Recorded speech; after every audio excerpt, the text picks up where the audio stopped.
Wali itu tidak kemudian menjual kegaiban ya, menjual karomah gitu. Bahkan Ibnu Arabi itu menentang betul kalau ada wali-wali yang kemudian menampilkan kegaiban-kegaiban. Karena itu bagian dari hubbul jah. Orang tidak demikian mudahnya kemudian mendapatkan pengalaman-pengalaman rohani itu ya, kecuali melalui proses. Qad aflaha man zakkaha wa qad khaba man dasaha. Beruntung orang yang membersihkan batinnya. Kenapa? Karena ketika kemudian batinnya itu bersih, maka muncullah kemudian cahaya ilahi pada dirinya.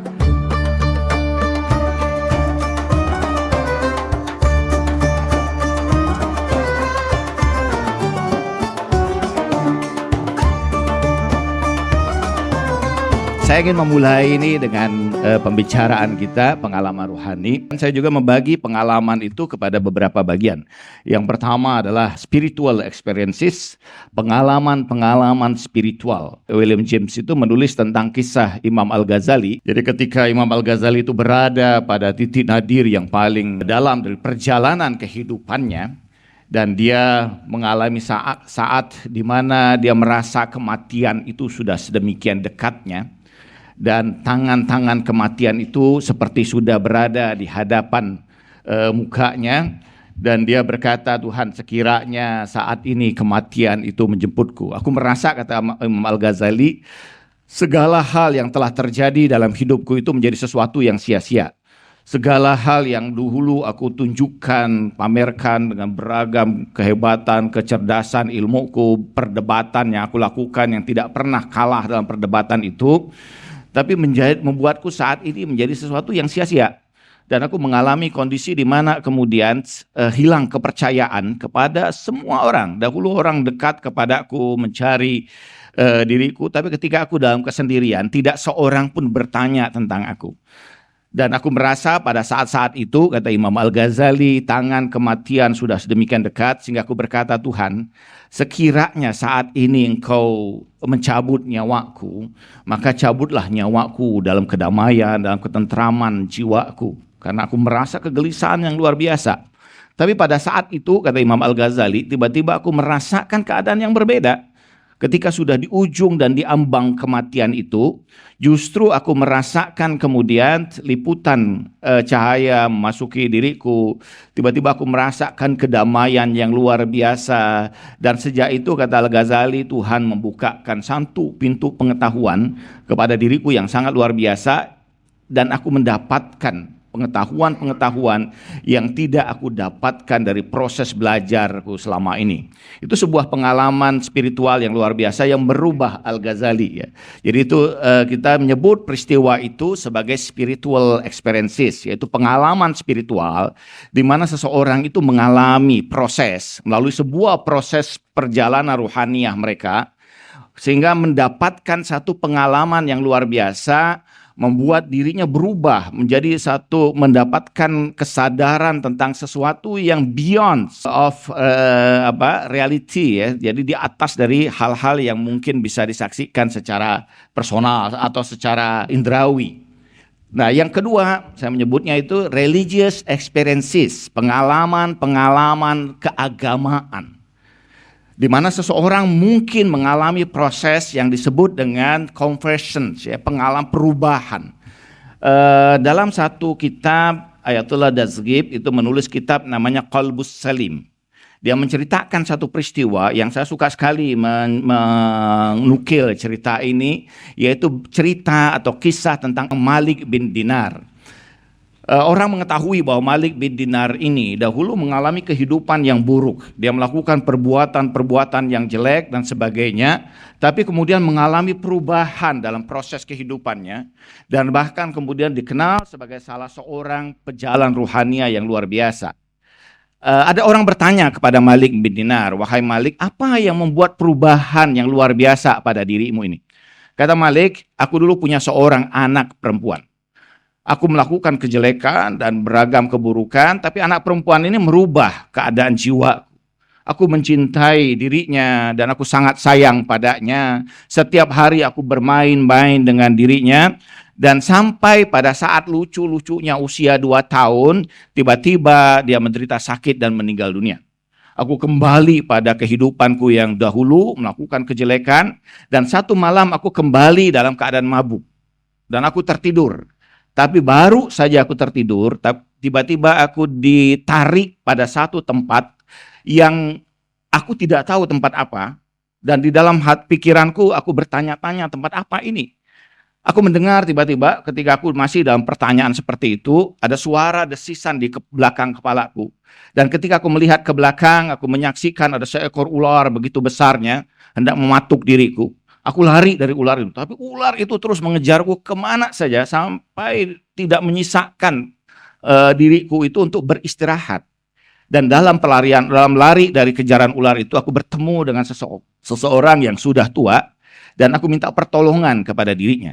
Dia berkata bahwa aku sudah tua, bagaimana mungkin aku memberikan pertolongan kepadamu, larilah ke balik bukit itu. Niscaya engkau akan mendapatkan pertolongan di balik bukit itu. Aku lari ke bukit yang ditunjuki itu, dan ketika sampai di kaki bukit itu, aku saksikan anak-anak kecil keluar membawa bebatuan, melempari ular yang mengejarku itu. Sehingga ular itu meninggalkan diriku. Dan aku saksikan di antara anak-anak kecil itu ada anak perempuanku yang telah meninggal dunia. Aku lari, memeluk dirinya, menciumi dirinya sambil menangis, dan aku berkata, sedang apa engkau di sini? Anakku itu berkata, aku tengah menantikan kedua orang tuaku untuk memberikan pertolongan kepadanya. Siapa ular tadi? Ular itu adalah dosamu yang begitu besar, yang hendak menghancurkan dirimu.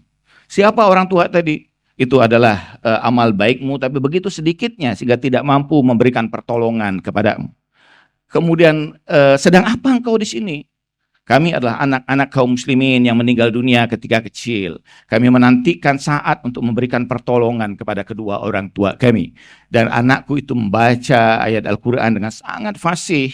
Alam ya'ni lillazina amanu an takhsha qulubuhum lizikrillah. Belum tibakah saatnya bagi orang-orang yang beriman untuk menundukkan hatinya mengingat Allah.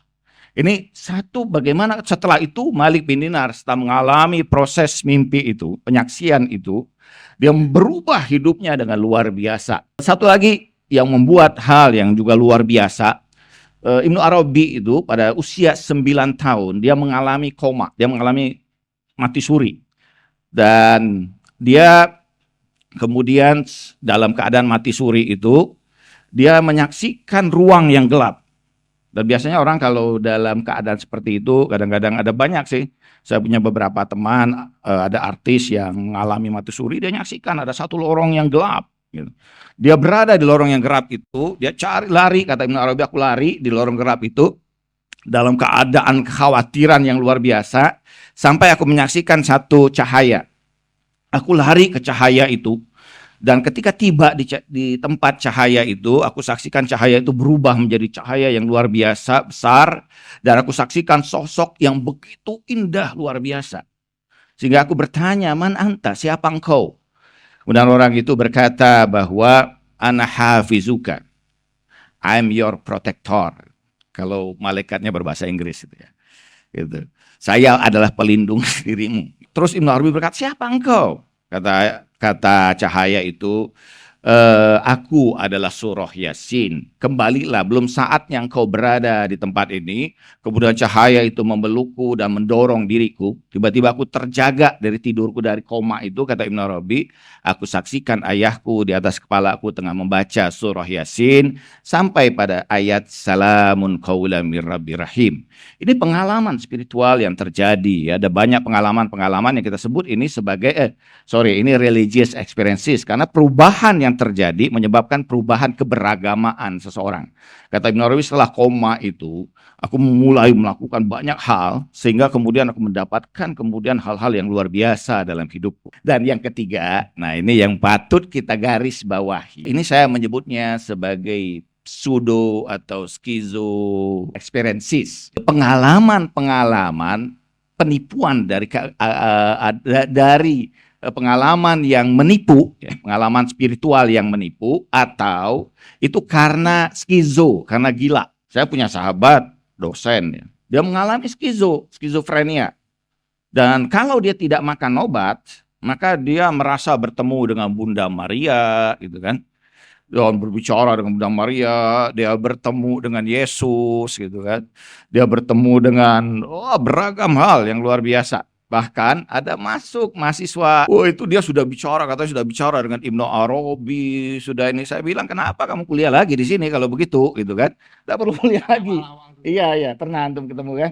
Ya, untuk apa lagi gitu? Temu dengan Imam Ja'far, luar biasa gitu. Bahkan pernah kata dia pengalaman ketemu dengan Tuhan dan berbicara dengan Tuhan. Oh, luar biasa. Saya bilang tidak perlu kuliah lagi, sudah ada langsung lulus saja. Jadi kalau Anda mau cepat lulus di sini, ya cobalah punya pengalaman gitu ya, gitu.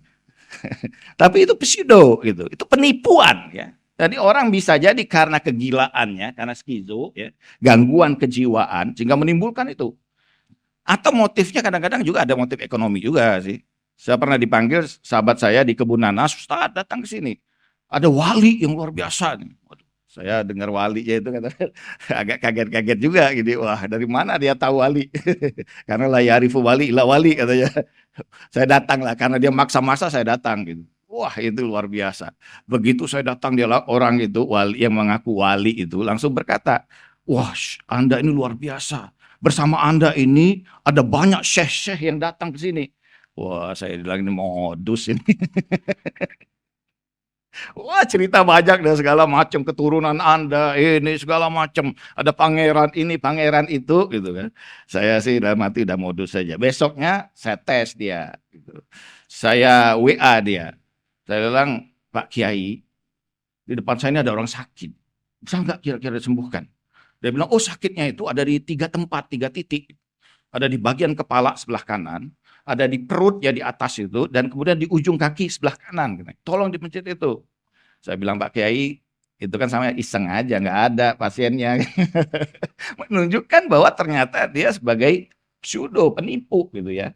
Nah, kadang-kadang motif ini gitu, paling mudah, dan orang kita itu paling mudah tertipu dengan hal-hal yang seperti itu gitu. Ini menunjukkan bahwa pengalaman-pengalaman ini kadang-kadang sangat mudah digunakan karena apa? Karena sulit diverifikasi. Saya iseng-iseng ketika bayar di bank untuk kuliah anak saya, di depan saya itu ada siapa yang jaga di counter itu masih ngecek-ngecek gitu kan. Saya tanya, Mbak ini sering sakit kepala ya tiap pagi. "Oh, dari mana Bapak tahu?" Wah, itu kan. Ini kayaknya Mbak ini dulu pernah nyakiti hati orang. Dan percaya begitu. Oh ya gitu Pak, kayaknya Pak ya. Jadi gimana, apa yang harus saya lakukan Pak? Waduh, ini kalau ketemu dengan orang yang punya modus, dengan gampang ya, ditipu gitu. Jadi hati-hati yang jualan-jualan kemudian hal-hal yang gaib itu hati-hati. Wali itu tidak kemudian menjual kegaiban ya, menjual karomah gitu. Bahkan Ibnu Arabi itu menentang betul kalau ada wali-wali yang kemudian menampilkan kegaiban-kegaiban. Karena itu bagian dari hubul jah. Oke. Nah, karena itu bahwa yang kita maksud dengan pengalaman ruhani itu dalam konteks ini, ya tentu bahwa yang pertama ada pengalaman keberagamaan yang setiap orang beragama, itu tentu ketika beragama tidak hanya melibatkan bagian zohir diri kita, tapi juga melibatkan bagian batin kita. Bukankah misalnya ketika kita masuk di bulan suci Ramadan nanti, itu kan kita mulai merasakan hal-hal yang berbeda. Ada hal-hal yang lebih ruhania yang kita rasakan. Ada hal-hal yang kemudian membuat jiwa kita menjadi lebih tenang, lebih tentram, lebih ingin untuk mendekatkan diri kepada Tuhan. Kadang-kadang itu menimbulkan kesyahduan, menimbulkan tangisan, air mata. Saya sering bimbing umroh misalnya, ketika sampai di depan Ka'bah, itu banyak sekali orang yang nangis luar biasa gitu kan. Itu pengalaman, tentu saja pengalaman keberagamaan, dan itu bisa terjadi kepada siapa saja. Tapi pengalaman yang sifatnya ruhania, pengalaman spiritual experiences, itu pengalaman ruhania itu hanya menurut saya lewat sebuah proses. Orang tidak demikian mudahnya kemudian mendapatkan pengalaman-pengalaman rohani itu, ya, kecuali melalui proses. Qad aflaha man zakkaha wa qad khaba man dasaha. Beruntung orang yang membersihkan batinnya. Gitu. Kenapa? Karena ketika kemudian batinnya itu bersih, maka muncullah kemudian cahaya ilahi pada dirinya. Suatu saat Rumi itu menceritakan kemudian bahwa ada satu khalifah yang membuat sayembara lukis. Semua orang kemudian membawa lukisan yang indah luar biasa, mereka melukis. Sampai kemudian ketika khalifah ini berkeliling, dia saksikan ada seorang yang dia tidak membawa kanvas, tidak membawa cat untuk membuat lukisan, tapi yang dia bawa hanyalah cermin aja. Dia membersihkan cermin itu.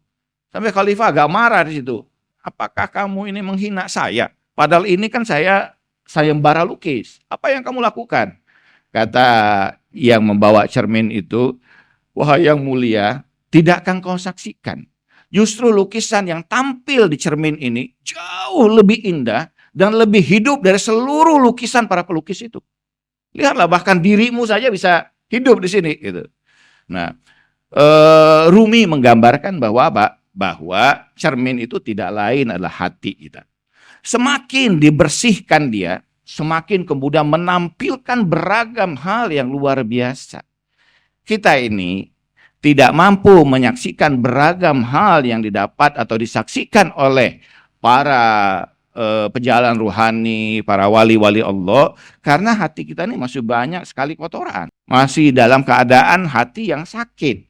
Sehingga kita tidak mampu kemudian menyaksikan beragam hal itu. Nah, ada perdebatan katanya antara seorang filosof dengan seorang sufi. Seorang arif. Itu filosof kata sufi itu, kamu berbicara tentang filsafat tentang Tuhan gitu kan, wajibul wujud dengan bukti al-iliyah, kausalitas, sebab akibat, burhanun azam, argumentasi keteraturan. Tapi pertanyaannya kata sufi itu, pernah nggak kamu jumpa dengan Tuhan kira-kira?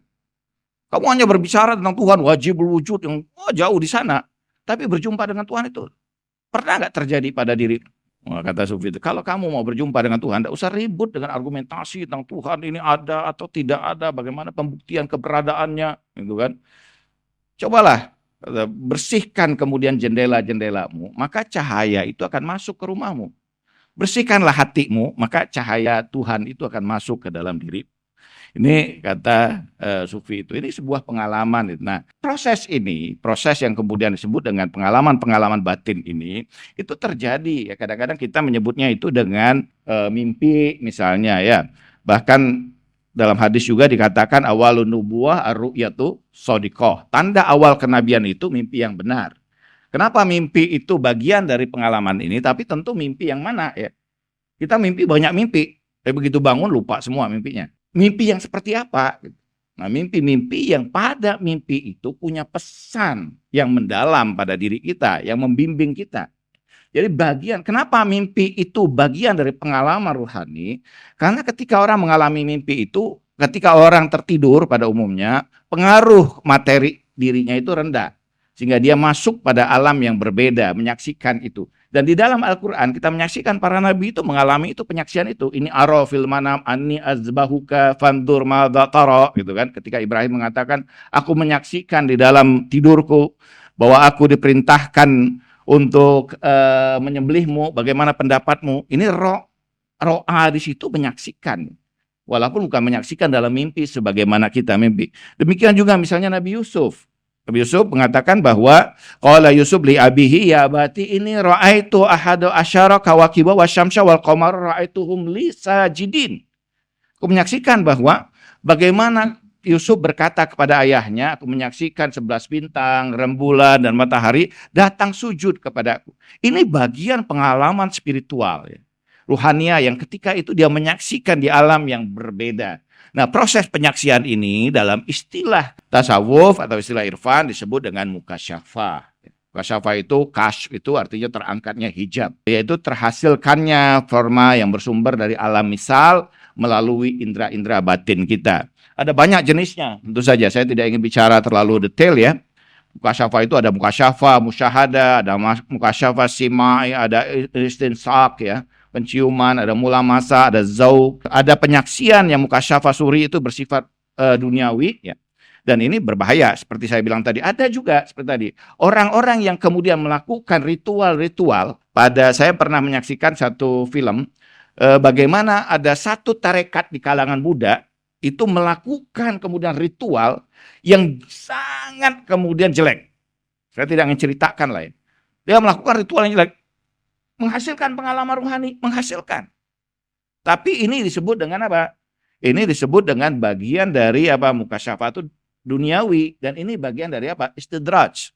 Kadang-kadang disebut juga sebagai mukasyafah itu syaitoniyah. Dia dapat menyaksikan, Anda dapat bisikan.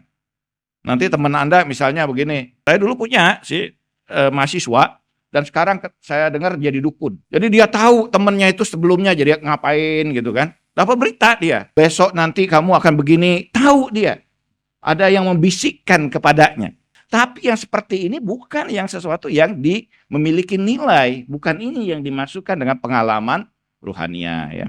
Ini bagian dari istidraj katanya.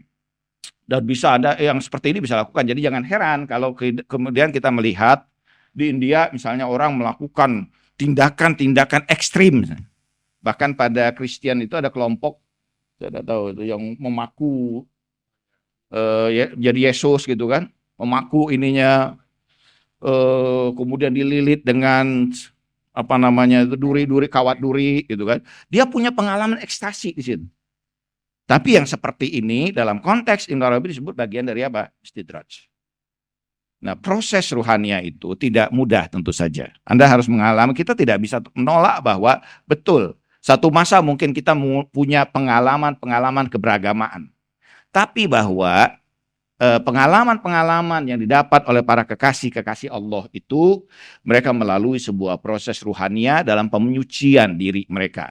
Dan ini yang paling penting, saya ingin mengakhiri di sini ya, bahwa ini bagian dari yang sangat mendasar. Pengalaman-pengalaman batin, pengalaman-pengalaman ruhania yang benar, itu selalu diawali dari sebuah proses penyucian batin mereka. Dan saya meyakini bahwa pengalaman-pengalaman itu adalah bagian dari mauhibah sebenarnya, bukan proses pencarian. Bagaimana Allah memberikan kepada orang-orang itu untuk memberikan petunjuk kepada mereka. Terima kasih. Assalamualaikum warahmatullahi wabarakatuh.